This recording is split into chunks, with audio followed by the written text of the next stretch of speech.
Masaya naman na ang Kim Pao ni na Paolo Abilino at Kim Chiu ay nakatanggap ng kanilang pangatlong Power Couple Awards sa 30th PMPC Star Awards for TV. Ang cute nga ng timing ng announcement ni Kim sa kanyang acceptance speech. Tapos parang may konting playful na pag-promote ng movie nila ni Paolo. Hindi ko rin maiwasang mapansin na medyo na shade din ang Kim Herald Kim C love teams kasi pare-pareho silang may mga awards na rin. Pero kung popularity lang, mukhang malakas pa rin ang hatak ng Kim Pao ngayon, lalo na't may kasamang pelikula. Totoo nga na parang may mga moment na makakalimutan ng mga celebrity yung mga detalye, pero it's all part of the fun and excitement. Exciting nga na magsabay-sabay pa ang paglabas ng love teams na ito sa stage. Parang each of them has its own charm. May feeling ka ba na talagang mataas ang chance na magtagal ang Kim Pao sa spotlight o mas marami pa ang may chance na magka-award?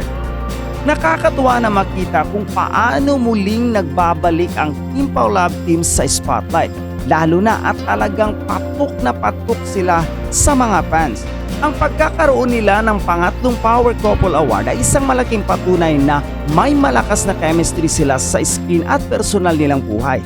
Kaya tumatatak sa mga manunood. Bukod pa rito, nakakaintriga ang rivalry ng mga love teams nila ni Kim sa mga kapwa-aktor niyang sina Gerald Anderson at Sian Lim. Siguradong may mga loyal na fans ang bawat love team at nakakatuwa ring makita na ang lahat ng mga love teams ni Kim ay nakakatanggap ng award na nagsisilbing validation ng kanilang hard work at talent. Isa pang interesting na angle ay ang paraan ng pag-promote ni Kim ng pelikula nila ni Paolo Abilino na My Love Will Make You Disappear.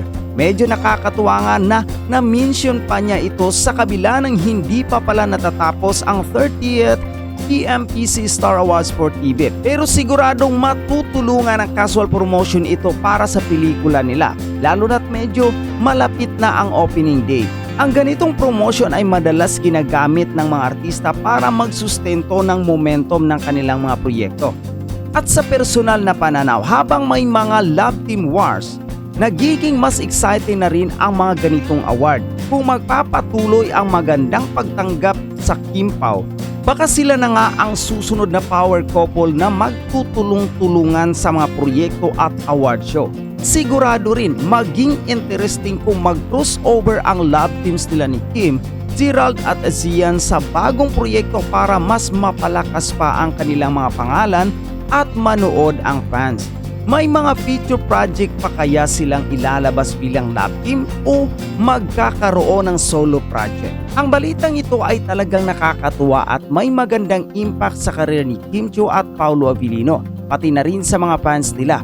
Ang pagkapanalo nila ng pangatlong Power Couple Award sa 30th PMPC Star Awards for TV ay isang malaking accomplishment. Hindi lang para sa kanila kundi para na rin sa kanilang mga fans na sumusuporta sa kanilang love team. Ipinakita nito na talagang malakas ang chemistry nilang dalawa, kaya't madalas silang magtaglay ng award at recognition. Mahalaga rin ang pag-promote ni Kim ng pelikula nila ni Paolo na My Love Will Make You Disappear sa kabila ng hindi pa natatapos ang award night. Ipinakita nito ang pagiging pro nila at ang dedikasyon nilang magtagumpay sa parehong TV at pelikula. Nakakatuwa rin na minsan sa excitement na nakalimutan ng mga artista ang detalye tulad ng petsa ng airing ng awards. Pero ang importante ay patuloy ang pagpapakita nila ng pagmamahal sa kanilang craft at sa kanilang mga fans. Tungkol naman sa mga love team wars, tiyak na may mga loyal na tagahanga ang bawat love team, pero sa tingin ko, hindi naman ito nangangahulugang laban sa pagitan ng Kim Pao, Kim Herald at Kim C. Ang mga fans ng bawat love team ay may kanya-kanyang pananaw at pagpapahalaga sa kanilang mga paboritong tambalan.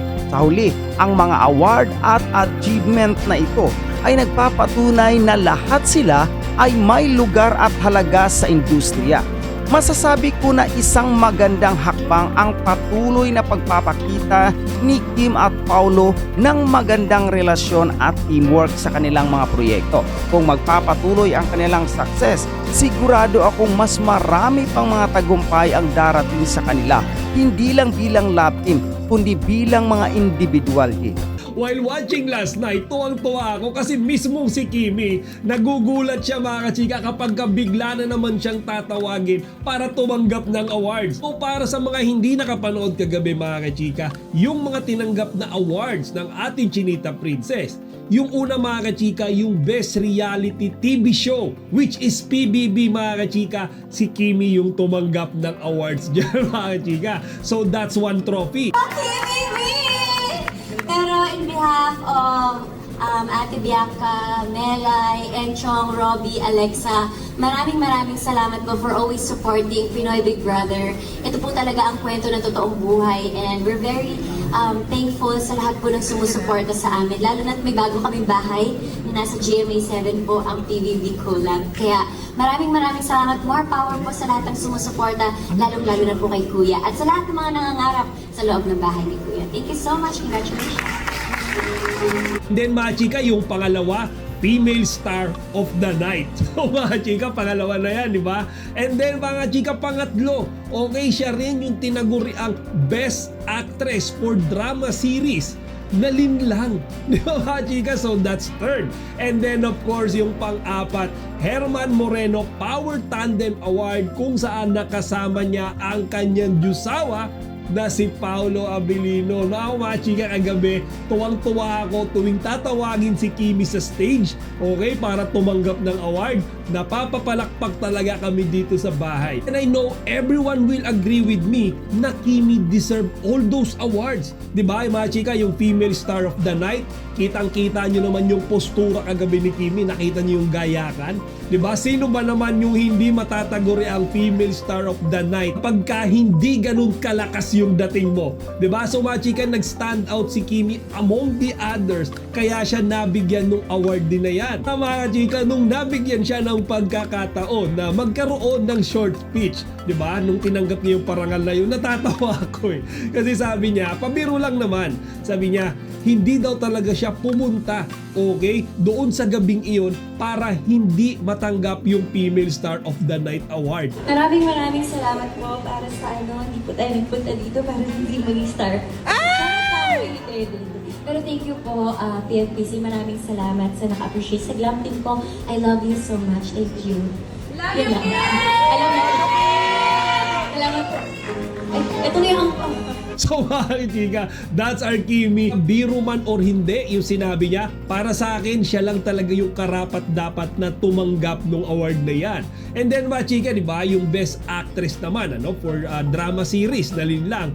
Dito mga kachika, hanggang ngayon, okay, talagang sobrang thankful si Kimi kay Sir Deo. Kasi si Sir Deo daw talaga mga chika yung nagbigay sa kanya ng opportunity to take the role of Juliana. Diba? Kumbaga nagtiwala sa kanya, binigyan siya ng pagkakataon na ma-portray yung karakter na ito na medyo hemi-drama talaga yung datingan. So mga chika, if you could still recall, diba? Even Paolo Abilino, medyo na-surprise nga daw siya nung nagpailan na nung mga cast, diba? Sa Linlang. And then yung role na Juliana ibinigay kay Kim Chiu. Ngayon di pa sila nagkakatrabaho mga kachika, diba? First time nila.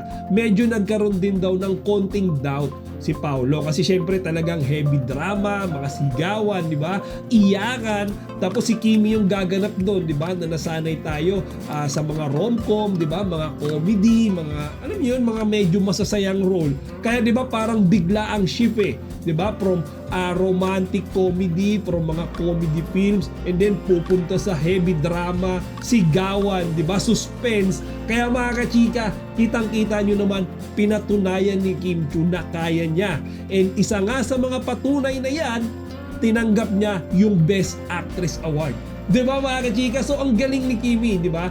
To be honest, hindi lang hosting, hindi lang sayaw, hindi lang kanta, talagang pati drama kumukuha siya ng award. Panoorin niyo yung speech na sinabi niya dyan mga kachika.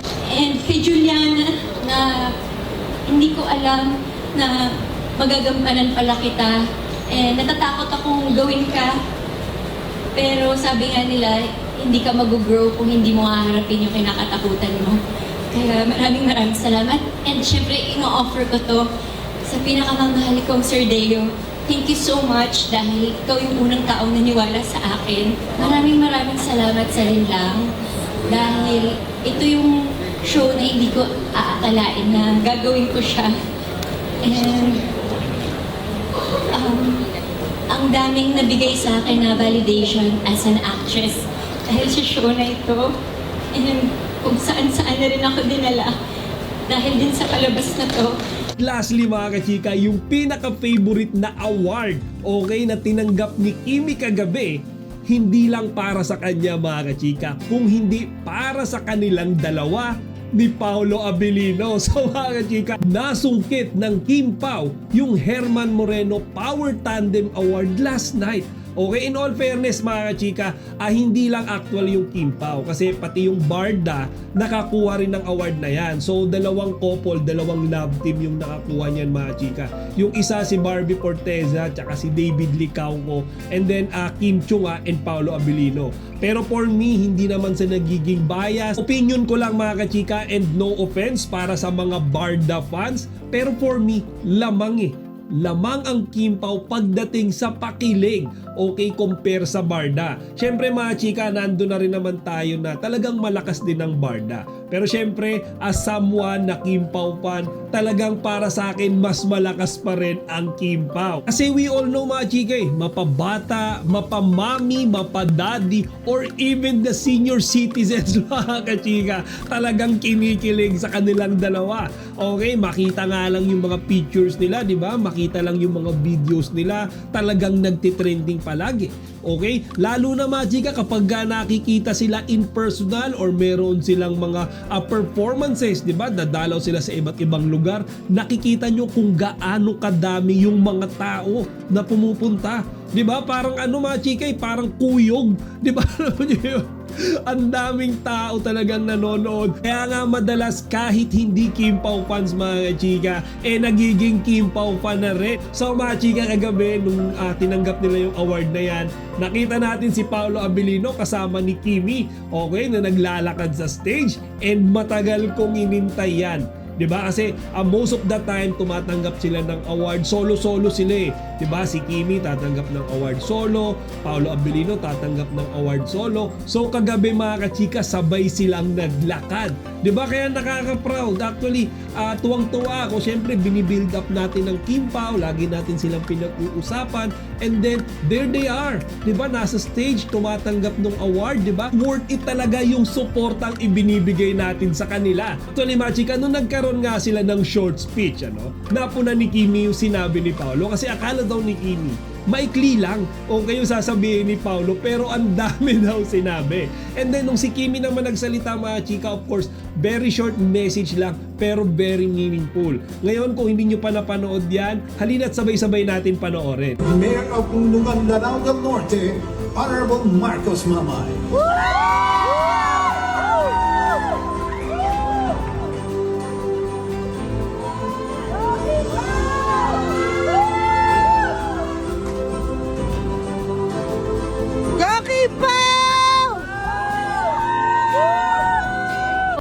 Maraming salamat po sa PMPC para sa parangal na ito. Hindi naman siguro lingid sa kaalaman, pero parang pangatlong power tandem ko na po ata ito. Ayan! Maraming salamat sa mga nakakatandem po, lalong-lalo na kay Paolo. Thank you. Dahil hindi naman mabubuo tong power tandem kung wala yung isang puso dyan. So thank you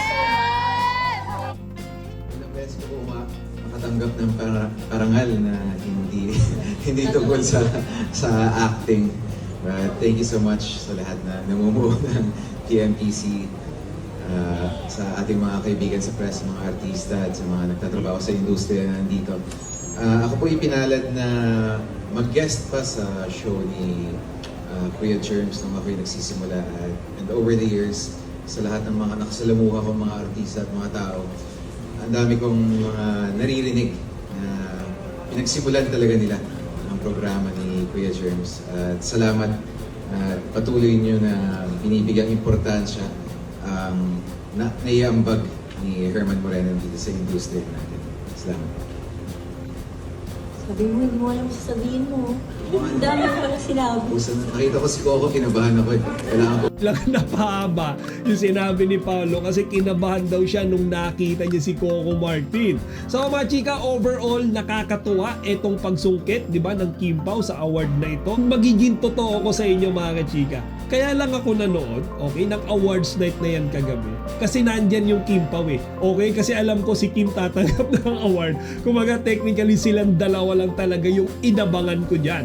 Okay, and then I also saw some news, mga articles na syempre si Janine Gutierrez nga ay nandyan din, di ba, nung gabing iyan. Tumanggap din siya, okay, ng Best Supporting Actress Award.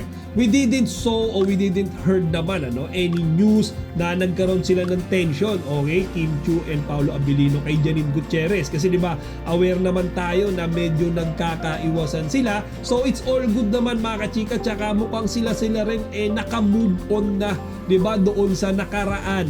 Diba ngayon, they are embracing the present. Bagay, happy naman ang Ekonin for Kim Pao and vice versa mga kachika. Happy rin naman ang Kim Pao for Ekonin. Kaya mga chika, nakakatuwa rin sila parehong suportahan kasi in some way mga chika, sila rin. Okay, alam natin na mayroong past pero ngayon sinusuportahan nila ang isa't isa. So that's it for today mga kachika. So ngayong araw medyo pahinga lang muna si Kimi tsaka si Paolo sa pagpupromote. Pero bukas, March 25 is the big night. Okay, premiere night na po ng My Love Will Make You Disappear. And sabay-sabay natin yung susubaybayan. Okay, panigurado, maraming mga artista ang pupunta dyan mga kachika. Tataga ko yan sa bato.